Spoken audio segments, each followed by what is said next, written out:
Allez, salut les amis, c'est parti pour la matinale du samedi. Fraîchement levé, il est 10h22. On commence directement par Bitcoin sur le daily. Donc ici, toujours fully align à la baisse, d'accord. Attendez, un seul choc. Donc fully align à la baisse, on cherche toujours des shorts par rapport à mon scénario tracé en bleu. Et rien de plus à dire. Sur ce, on passe sur le H4. Sur le H4, c'est pareil, toujours fully align à la baisse, toujours dans l'attente du scénario en bleu. Rien de plus à dire, ça fait maintenant 1 jour et 16 heures qu'on est dans du complexe pullback, d'accord? Donc tout ce que vous voyez, ces bougies, merde, ces bougies, je sais jamais comment ça fonctionne ce truc. Toutes ces bougies ici, dans le cadre bleu, avec celle en blanc aussi que j'ai pas su attraper, font partie de la grande bougie de dump ici, d'accord? Donc c'est du complexe pullback en gros. N'allez pas trader là-dedans, ça ne sert à rien. Sur ce, on passe sur le M15. Le M15 qui est toujours dans la structure swing baissière que j'agrandis comme ceci. Hop, vous voyez que le POI ici a extrêmement bien fait réagir le prix. Au petit short ici. On cherche toujours des shorts, d'accord, mais c'était le dernier POI à short.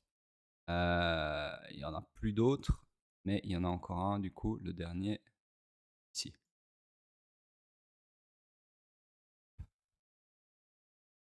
Ici, comme ceci, ok. Donc là voilà, le short obvious, c'est clairement ceci, ok. Maintenant, rien ne dit que ça va fonctionner.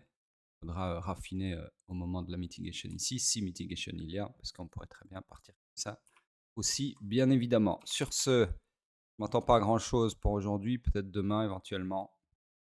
Et on passe sur Ethereum en daily. Alors, Ethereum qui a presque atteint la target de son scénario. Malheureusement, on n'a pas eu de mitigation ni dans le FVG, ni dans le supply. D'accord. Là, c'est comme ça. Quoi d'autre? Rien de plus à dire, hein. On attend que le scénario atteigne sa target avant d'en retracer un autre. Sur le H4, c'est bon, regardez ici. Donc, le scénario n'a pas atteint sa target, mais presque. Ok.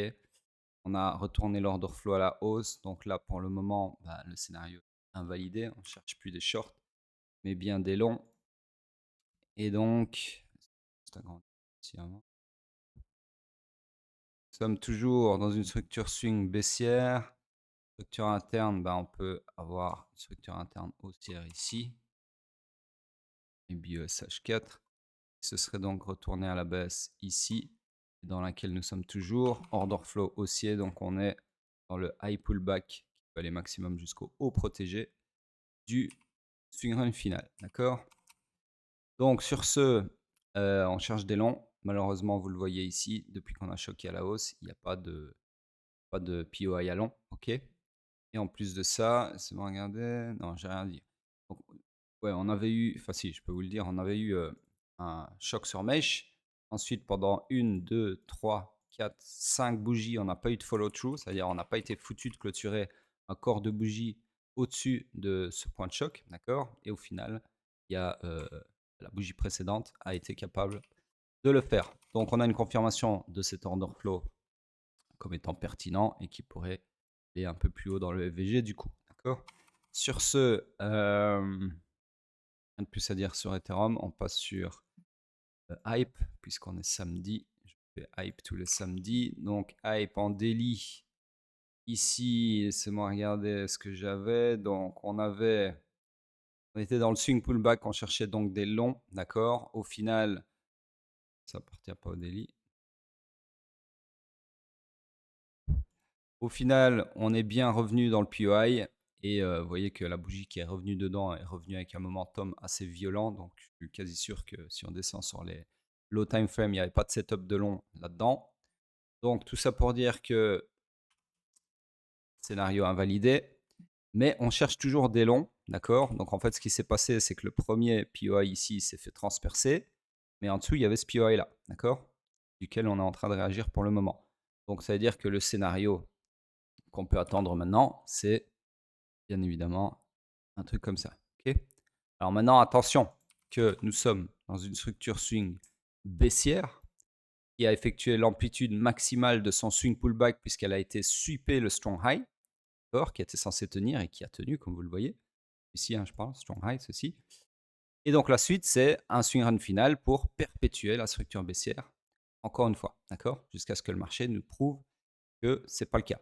Donc là, on s'attend, enfin, je veux dire, on peut chercher à exploiter ce scénario-là, mais il faut bien comprendre que là, vous attendez des longs dans une structure qui a déjà fait le maximum d'amplitude de swing pullback qu'elle pouvait faire. D'accord. Donc, le plus probable en termes de structure, j'ai bien dit en termes de structure, c'est ceci. Maintenant, le truc exploitable immédiatement, donc immédiatement exploitable maintenant, c'est via l'order flow. Et l'order flow vous donne ce scénario. D'accord. Donc, si vous voulez exploiter le scénario, ces longs-là, c'est le scénario, exploiter l'order flow, pardon, ce scénario-là est clairement valide. Sauf que structurellement, vous essayez de long une structure qui a déjà fait l'amplitude maximale de son swing pullback. D'accord. Maintenant, ça n'empêche pas la structure de se retourner, bien évidemment, mais ce n'est pas ce à quoi on s'attend. Ce à quoi on s'attend dans une structure donnée, donc structure baissière, on s'attend à quoi? On s'attend à ce qu'elle fasse un swing pullback et qu'elle se reperpétue à la baisse. D'accord. C'est ce qui est le plus probable dans une tendance. Ce n'est pas qu'elle se retourne, c'est qu'elle continue. D'accord. Et qu'elle continue jusqu'à quand? Jusqu'à temps que le marché vous monte par A plus B, c'est-à-dire par un retournement, donc un BOS haussier dans ce cas-ci, que la structure baissière a pris fin et qu'on rentre maintenant dans une structure haussière. D'accord. Or, ici, ce n'est pas encore le cas puisqu'on a toujours un BOS baissier en s'attendant qu'il y a encore un BOS baissier. Donc, c'est pour ça que je dis que le plus probable, c'est ceci, un swing run final. D'accord. Donc, ceci, même si niveau order flow, c'est tout à fait valide. OK. Donc, voilà. En gros, rien de plus à dire pour le moment sur le daily. Donc, maintenant, si je peux dire un autre truc quand même. Je sais bien qu'ici, bon, je ne suis pas débile, je sais bien que vous regardez cette analyse-là, la plupart, c'est pour vos putains de bagues de hype, d'accord. Donc, ceux qui se disent, est-ce que je dois vendre? Est-ce que c'était le all-time high de l'année ou peu importe? C'est possible, d'accord. C'est possible. Maintenant, l'order flow étant toujours haussier, il y a encore une bonne chance que on puisse avoir une hausse, d'accord. Une hausse qui va retourner la structure à la hausse, je ne sais pas, mais une hausse, d'accord. Donc l'order flow ne vous dit pas encore de vendre, en tout cas sur le daily, ok. Donc ça veut dire que si par contre on invalide cette demande-là, là votre order flow passera baissier ici, point de choc futur, et là clairement vous aurez potentiellement intérêt à prendre un TP ou à vendre ou faire ce que vous voulez. Enfin, après, c'est pas mon problème. Mais voilà, le point d'invalidation, donc le point ouais, d'invalidation de ce scénario, il est ici. OK. Donc, tant qu'on n'a pas choqué, donc tant qu'on n'a pas perdu, en gros, je mets une ligne ici pour être précis, les 57,241, il y a encore une chance que ce bull run sur hype continue. D'accord. Maintenant, ici, on est quand même monté fortement. Ça, c'est pas un problème. On peut monter, le marché peut monter encore 10 ans, hein, ça, c'est pas un souci. Mais voilà, il y a quand même un truc ici non négligeable, c'est qu'on avait créé une énorme poche de liquidité ici. On est venu sweeper, d'accord. Donc ça, c'est pas anodin. Maintenant, sweep de liquidité, certes, mais on n'a pas eu de combo puisqu'on n'a pas eu de retournement d'order flow à la baisse. C'est-à-dire que ce grab de liquidité ici n'a pas entraîné, en tout cas pas encore, de retournement de l'order flow à la baisse. D'accord. Donc pour le moment, c'est le cul entre deux chaises. On a d'un côté, si on regarde les concepts de liquidité, quelque chose de vachement bearish, ok, une prise de liquidité sur des niveaux all-time high après une montée conséquente, etc. etc. Mais l'order flow est toujours avec les boules. Ok. Donc, à voir vraiment le niveau qui doit tenir, c'est ça. Si vous voulez voir peut-être des prix plus hauts. Maintenant, si pas, ben voilà. Ok. Sur ce, on passe sur le H4. Moi, juste chez ceci, du coup. Hop. Ici aussi. Donc, ici, scénario complètement invalidé aussi. Hop. J'agrandis ma structure. Ça m'intéresse plus. Ça, je le mets là-bas. Donc ici, en fait, le scénario vous a donné un petit espoir ici, d'accord? Et puis, boum, on a transpercé comme ça, ok? Donc j'efface ceci. Là, on a toujours un order flow haussier, mais regardez la tranche de l'order flow. C'est pas fou, c'est pas très convaincant, d'accord? À voir. Honnêtement, ça, c'est vraiment du price action dégueulasse. Les chocs, quand vous avez le prix qui fait un code barre comme ça, c'est-à-dire qui consolide et que vous avez des chocs là-dedans, franchement, il faut les prendre avec des pincettes. D'accord? Vaut mieux attendre un choc qui découle d'un mouvement qui a laissé du FVG. Là, vous avez beaucoup plus de chances d'être assis sur un order flow valide. Ok? C'est-à-dire, si je mets par exemple tous les chocs. Non, voilà. Donc, si je mets les chocs. Hop. Donc, ici, vous avez un choc baissier qui avait laissé du FVG. Vous voyez que c'est un choc qui a donné un beau mouvement. Ok? Ici, vous aviez un choc haussier qui n'a pas laissé de FVG. Vous voyez que c'était un faux choc au final. Le prix a continué à baisser. Ici, vous avez eu un choc qui a laissé du FVG. Donc, quand ça laisse du FVG, en fait, ce qu'il faut comprendre, c'est qu'il y a du momentum. Il y a tellement de momentum que le prix skip des niveaux de prix. D'accord? C'est-à-dire que ici, il y a tellement de volume. Enfin, non, oui, il y a du volume, mais il n'y a pas du volume d'échange. Donc, c'est-à-dire il y a du volume dans un seul sens, d'accord? Mais pas du volume d'échange. Là, il y a du volume d'échange, d'accord? Donc, le prix stagne. C'est-à-dire que là, il y a du volume à la baisse. Donc, le prix chute, ok? Donc, en gros, ici, personne n'a eu le temps d'acheter. Donc, ça laisse une imbalance du prix. Et quand vous avez un order flow qui découle, enfin, qui se produit avec un FVG, donc en laissant des imbalances, si vous voulez, ça témoigne clairement d'un momentum du prix et donc une pertinence de cet order flow. Ok, donc, FVG bien fonctionné, avec FVG bien fonctionné aussi. Ici, pas d'FVG, pas fonctionné. Vous voyez, donc c'est déjà un filtre bien intéressant. Et ici, c'est vraiment le genre de prix où il faut faire gaffe parce que c'est plutôt code barre, tout ça. Bon, c'est sûr qu'au début, on ne le voit pas. Donc ici, si on applique la règle, regardez, le choc haussier, est-ce qu'il a laissé un FVG? Non. Au final, c'était un graphe de liquidité, on a été plus bas. Le choc baissier, est-ce qu'il a laissé un FVG? Oui. Au final, ça n'a pas fonctionné. Alors forcément, ça ne fonctionne pas toujours, hein, sinon ce serait trop facile. Ok, donc en gros, ici, c'est le premier choc avec FVG, donc avec momentum, si vous voulez, qui n'a pas fonctionné. Ensuite, ici, on a eu un choc avec FVG, pareil. Est-ce qu'il a fonctionné? Non, ok.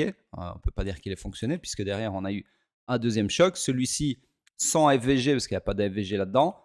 Et pourtant, ça donnait une belle chute, ok. Donc, ça ne fonctionne pas tout le temps. Et pourquoi ça ne fonctionne pas beaucoup moins bien ici, plutôt? Parce que, comme je vous l'ai dit, on n'est pas vraiment en tendance ici. En plus de ça, on est en train de buter sur un plancher daily, ok. Donc, vous voyez, c'est pas noir ou blanc, les analyses techniques. Ça demande forcément un petit peu d'expérience, savoir ce que vous faites, et puis comprendre, bien évidemment, chacun des concepts utilisés en profondeur. Ok, donc, c'est normal que dans des price actions comme ceci, vous allez vous faire défoncer le fion si vous basez uniquement sur l'order flow parce que vous n'utilisez pas des concepts assez puissants pour la difficulté du price action qui est en train de se dérouler, s'imprimer sous vos yeux. Ok, donc voilà, sur ce, tant qu'on n'a pas un choc avec un beau FVG, donc qui laisse du FVG derrière lui, et je ne vous conseille pas d'intervenir là-dedans. Ok, même si on est à cheval sur cette demande. Et donc, mécaniquement, de toute façon, si on revient maintenant sur l'indicateur seul choc, vous avez un choc ici sur Mesh qui n'a pas laissé d'FVG. Donc, s'il n'a pas laissé d'FVG, il n'y a pas de POI associé. Et s'il n'y a pas de POI, il n'y a pas de trade à prendre. D'accord, donc, dans tous les cas, même si vous vouliez chercher des longs sous prétexte qu'on est fully aligned à la hausse, vous ne pouvez pas parce qu'il n'y a pas de long à chercher. Il n'y a pas de POI. D'accord, donc, vous avez un train qui vous dit je pars au nord, mais il n'y a pas de gare. Donc, est-ce qu'on court derrière un train sur les rails comme un handicapé mental? Non, personne ne fait ça. Vous avez déjà vu quelqu'un qui fait ça? Moi, j'ai jamais vu quelqu'un qui courait derrière un train, sauf dans les films, d'accord? Et encore, c'est des films de western. Donc, en gros, on ne court pas derrière le train, on attend une gare. Quand il n'y a pas de gare, on ferme sa gueule et on attend, d'accord? Il y en a une. Donc, sur ce, laissez-moi boire un petit coup d'eau. Et on passe sur Bitcoin en weekly. Hop, ici. Tac, tac. Je vous le dis, je vous le redis, le trading, c'est C'est de la patience. Patience, patience. Ok.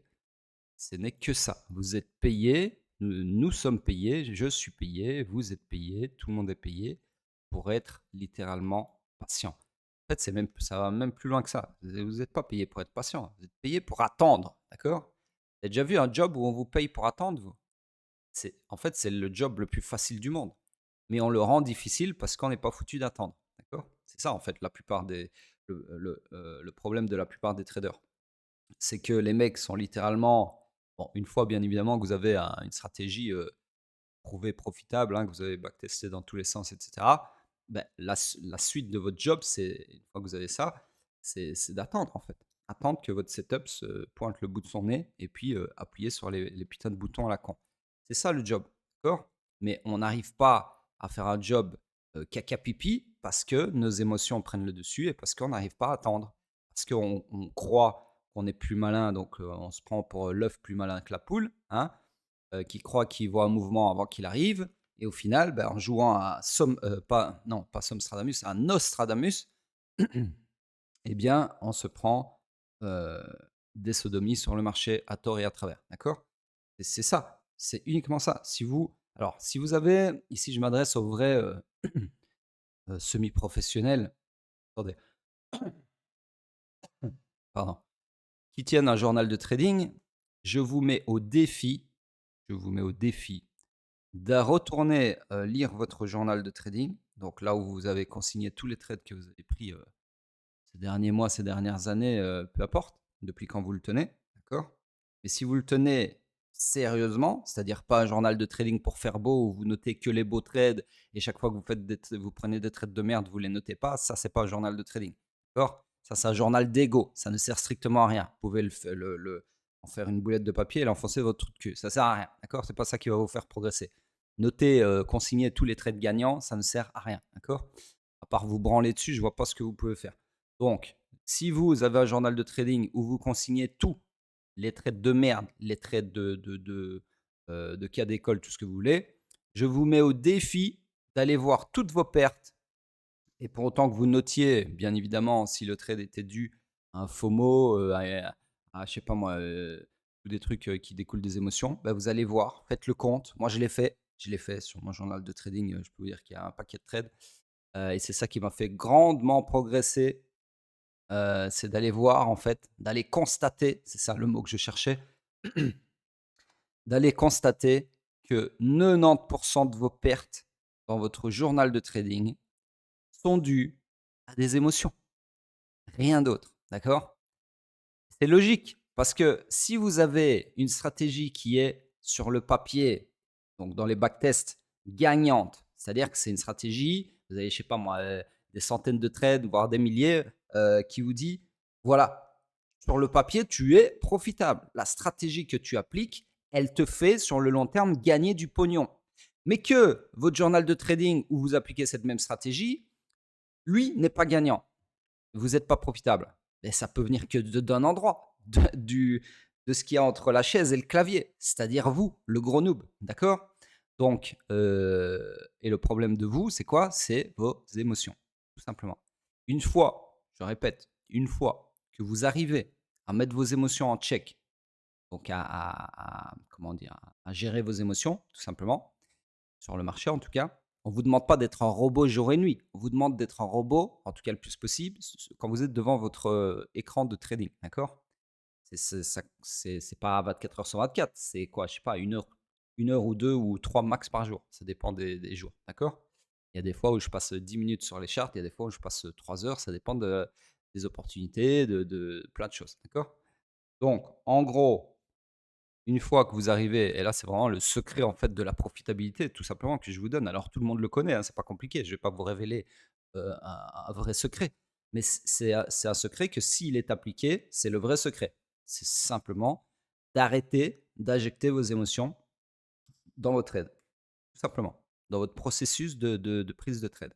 C'est-à-dire que si tous les trades que vous prenez à partir d'aujourd'hui, il y a zéro FOMO dedans, mais de façon vraiment honnête. C'est-à-dire quand vous prenez le trade, vous ne ressentez zéro FOMO. Pas vous faites semblant de ne pas ressentir du FOMO. Il ne faut pas se mentir à soi-même. Vous pouvez me mentir à moi, vous pouvez mentir à votre journal, vous pouvez mentir à vos parents, vos enfants, peu importe, à votre femme qui vous dit où il est passé notre pognon.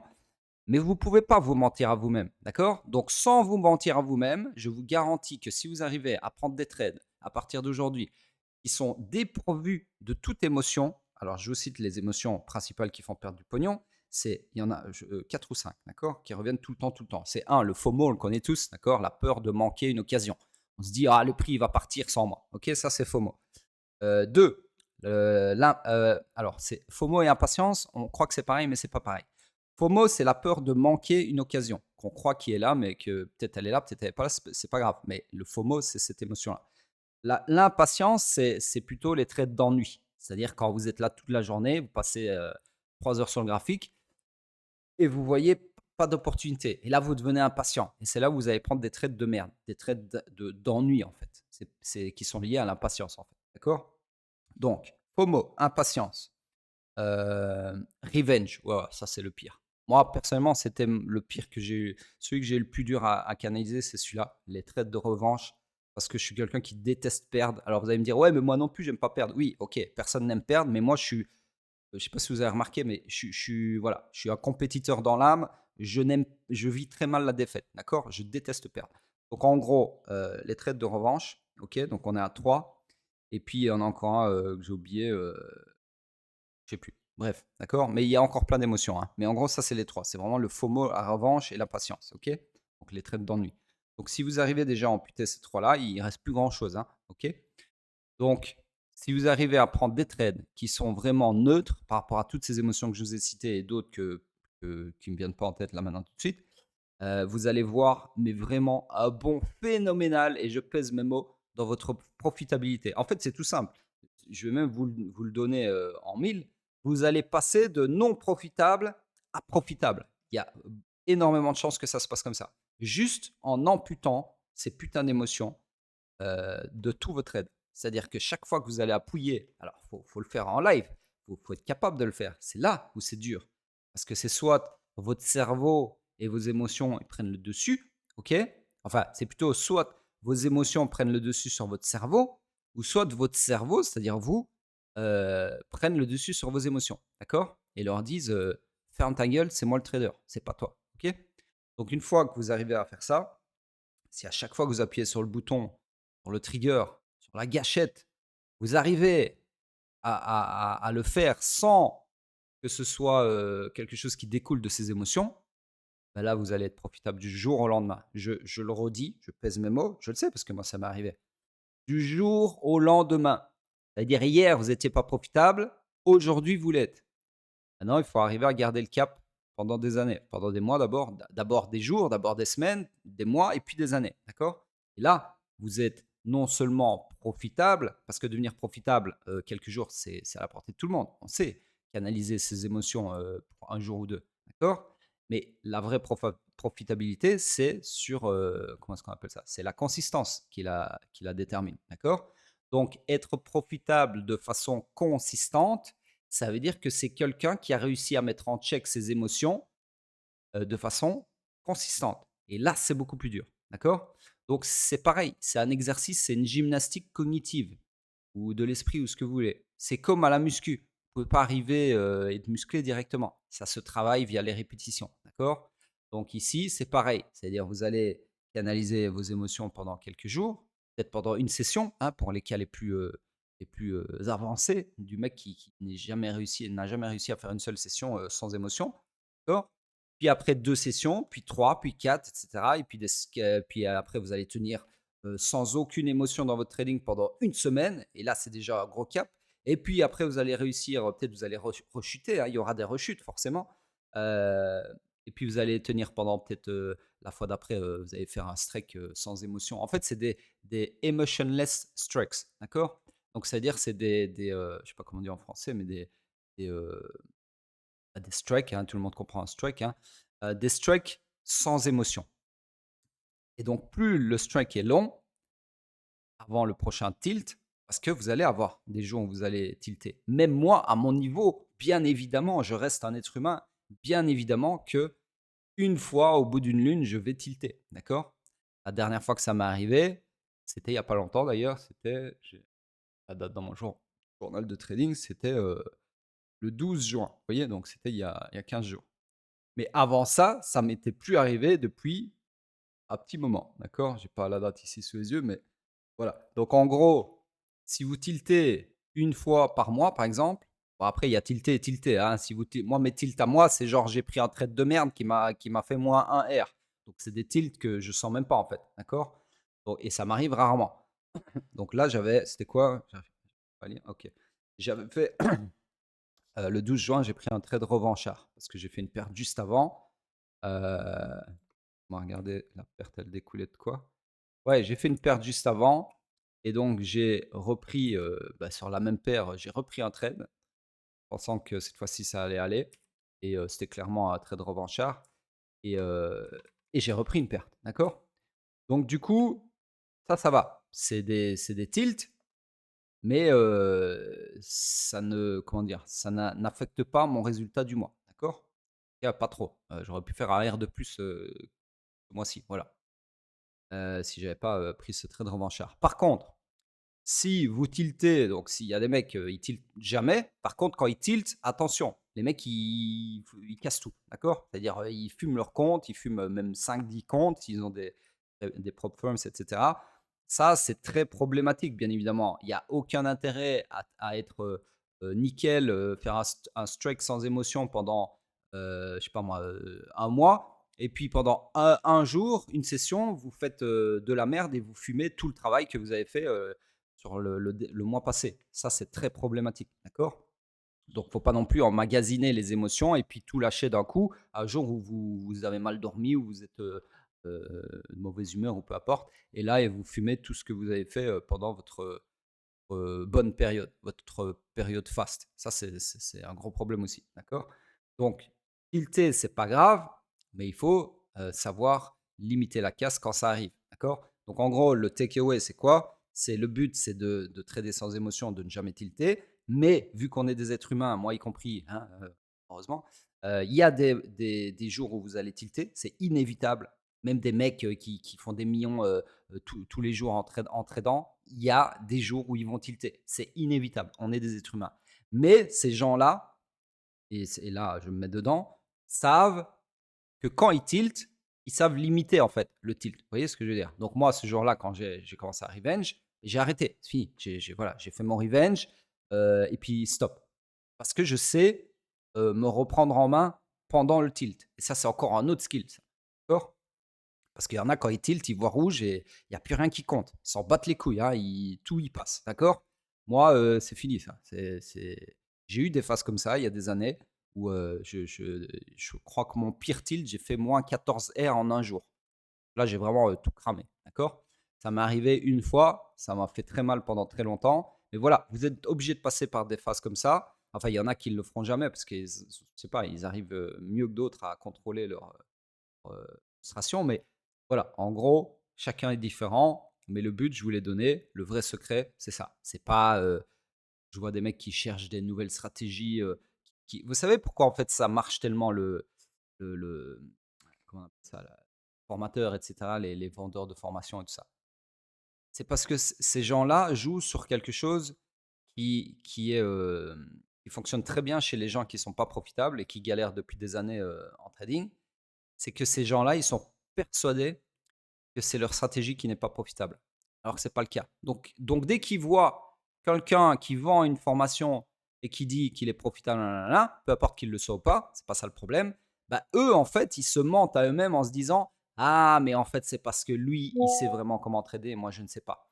Et donc, ils vont chercher cette nouvelle formation, ils vont chercher cette nouvelle stratégie. Et puis 6 mois après, ils vont encore aller chercher une autre, et puis encore une autre. Et ils vont en fait faire ce qu'on appelle du strategy hopping, donc de sauter de stratégie en stratégie, sans jamais attaquer le cœur du problème qui est en fait leurs propres émotions. D'accord?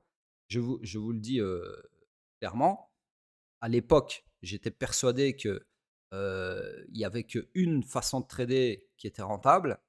Et là, avec les presque 10 années d'expérience que j'ai derrière moi, je peux vous dire que j'ai vu des traders profitables, vérifiés, avec toutes les stratégies possibles et imaginables. J'ai vu des mecs profitables avec du ICT. J'ai vu des mecs profitables, bah, chez moi forcément, avec ce qu'on fait chez TSR. J'ai vu des mecs profitables avec des supply and demand, donc des supports résistance. J'ai vu des mecs profitables avec les bandes de Bollinger. J'ai vu des mecs profitables avec, comment ça s'appelle, Ishimoku là. Ok. J'ai vu tous les styles profitables. Pourquoi? Parce que à partir du moment, encore une fois, où vous avez euh, vos émotions en check, vous pouvez trader même les phases de la lune. Alors j'avais déjà raconté, il y a une histoire comme ça et vous serez profitable, d'accord? Donc je pense qu'il y a un mec, alors il faut que je me souvienne, je pense que c'est un milliardaire qui paye en fait des, donc c'est un mec dans le Middle East, hein, il est milliardaire le mec, il paye, enfin il est milliardaire grâce à ça, donc je vais commencer par la fin, mais bon c'est pas grave. En gros le mec a payé des, comment on appelle ça, des voyants, vous savez, des voyants, je sais plus comment on dit là-bas dans ces pays-là. Donc, qui lisent les présages, les machins, les trucs comme ça, d'accord, ésotériques. Et qui lui disaient, en fait, donc lui, il est payé pour savoir quand acheter telle ou telle action. Donc, bah, les voyants, c'est des guignols, c'est pas des traders, c'est des Madame Soleil, d'accord. Lui disait, vas-y, achète Apple maintenant, ok, parce que le vent, nanana, ok. Et le mec, il achetait, et il suivait, et il suivait. Et au final, bah, ce mec-là, il est milliardaire, d'accord.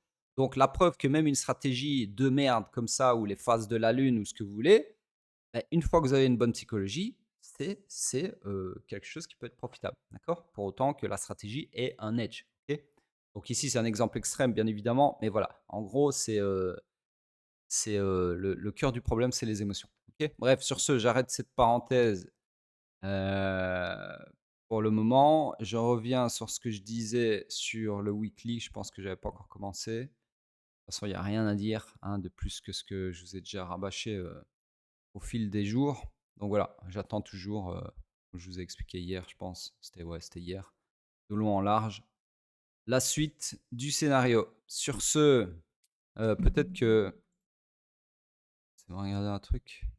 Ouais, suivant comment, c'est ça que je veux dire, suivant comment cette bougie va clôturer. Donc si, admettons, dimanche soir, on a une remontada et que la bougie clôture de façon clairement bullish, donc un marteau, ok, il est possible que ce soit effectivement la suite de ce premier segment, ok, donc segment-ci du scénario, et que ici on décroche pour aller enfoncer le clou de façon finale, d'accord? Ou alors peut-être qu'on va continuer au-dessus, mais ça, on verra ça en temps et en heure. Donc cette clôture-ci peut être effectivement intéressante. Pourquoi celle-ci? Parce que on vient de récupérer le lot, enfin pas mal de liquidités sous le lot il y a 3 semaines, d'accord?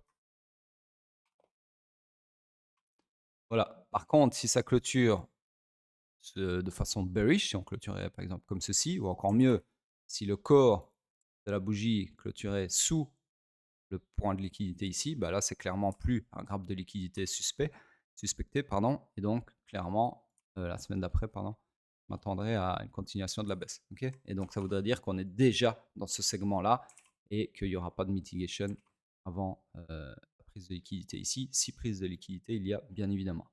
Donc voilà, tout est possible encore une fois, mais en termes de probabilité, le plus probable, c'est ce segment-là, pardon. Maintenant, la seule question qui demeure, c'est est-ce qu'on est toujours dans cette partie, euh, dans ce segment de ce scénario, ou bien est-ce qu'on est déjà dans ce segment de ce scénario? C'est la seule question qui demeure pour moi, en tout cas. Sur ce, laissez vos commentaires et je vous dis à plus tard.